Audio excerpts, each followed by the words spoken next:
Hello everyone, welcome to our channel Self Study with me. આજે આપણે junior ઇન્સ્પેક્ટરમાં physics subject પૂછાવાનું છે તે જોઈએ.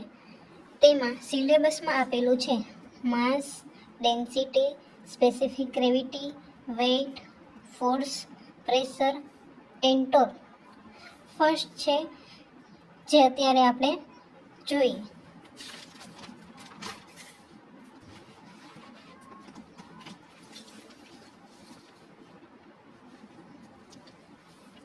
ફર્સ્ટ છે માસ. માસ હંમેશા કોન્સ્ટન્ટ હોય. માસનો એસઆઈ યુનિટ કિલોગ્રામ અથવા તો ગ્રામ હોય છે. Scalar quantity. માસ શું છે? સ્કેલર ક્વોન્ટિટી છે. Mass can never be zero. Mass તેના એક્ઝામ્પલ જોઈએ beam, lever, pan balance etc ઉપયોગમાં લેવાય છે. According to Newton second law of motion, F is equal to m into a. F શું છે? Force, m mass and a acceleration.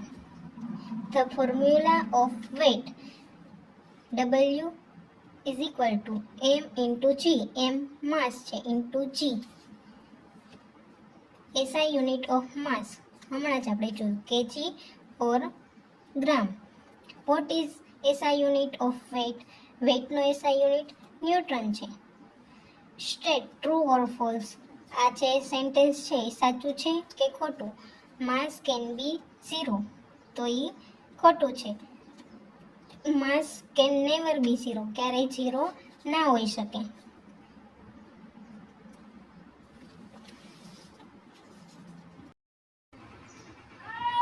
Then second question, does the mass and weight change according to the motion?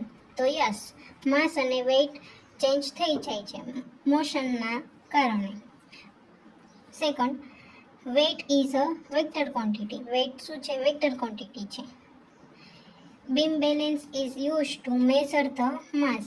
Beam balance શું કામ use થાય છે? માસને measure કરવા માટે. Then second છે ડેન્સિટી, ઘનતા.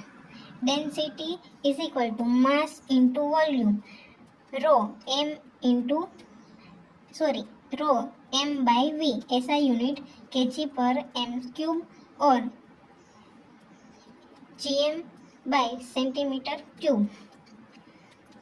ડેન્સિટી ગેસની સૌથી ઓછી હોય છે, ત્યારબાદ લિક્વિડની વધારે, ત્યારબાદ સોલિડની. એવી જ રીતે ઓક્સિજનની સૌથી વધારે ઘનતા હોય છે ડેન્સિટી, પછી વોટરની અને પછી આયરનની. સૌથી વધારે સોલિડની ડેન્સિટી વધારે હોય છે અને આયરનની એને ઓછી, ગેસ એને ઓક્સિજનની. આ વધારે અને આ ઓછી.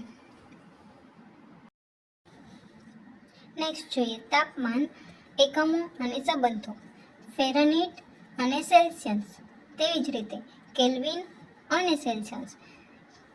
Celsius C is equal to 5/9 F minus 32 અથવા F is equal to change કરી નાખવાનું 9/5 C plus 32.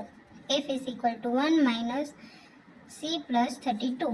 આ ફોર્મ્યુલા એક્ઝામમાં પૂછાઈ શકે એક્ઝામ્પલ તરીકે.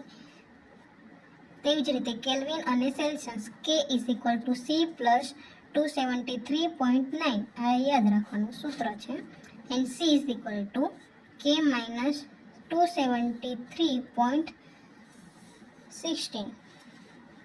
ત્યારબાદ ર્યુમેન અને Celsius R is equal to 4/5 Celsius. C is equal to change કરી નાખવાનું 5/4 RE ર્યુમેન. -40 સેલ્સિયસ ફેરનહીટ અને સેલ્સિયસ સમાન હશે. -40 સેલ્સિયસ ફેરનહીટ અને સેલ્સિયસ શું હોય? સમાન હોય, સરખા હોય, સેમ. ધેન જોઈએ weight. Vary depending on the its location. Weight છે તે ડિપેન્ડ કરે છે તેના લોકેશન ઉપર. F is equal to m into a. આપણે અગાઉ જોયું તેમ માસ into એક્સલેરેશન. m is equal to mg. g શું છે? ગ્રેવિટી. ગ્રેવિટી કેટલી હોય? 9.8 ms². સૂત્ર છે યાદ રાખવાનું. Weight W = mg. SI unit વેઇટનું newton into NW. Vector quantity, weight શું છે? વેક્ટર ક્વોન્ટિટી છે. મૂલ્ય અને દિશા બંનેની જરૂર પડે છે. વેઇટને મેઝર કરવા માટે મૂલ્ય અને દિશા બંનેની જરૂર પડે છે. Weight can be zero where there is no gravity. Weight 0 હોઈ શકે ક્યારે? તો કે તેમાં ગ્રેવિટી ના હોય. લાઈક સ્પેસમાં વેઇટ 0 હોય કેમ કે ત્યાં ગ્રેવિટી ના હોય. સ્પ્રિંગ બેલેન્સથી મેઝર થાય છે. વેઇટ શેનથી? સ્પ્રિંગ બેલેન્સથી મેઝર કરવામાં આવે છે. તેમ જોઈએ તાપમાન, ટેમ્પરેચર.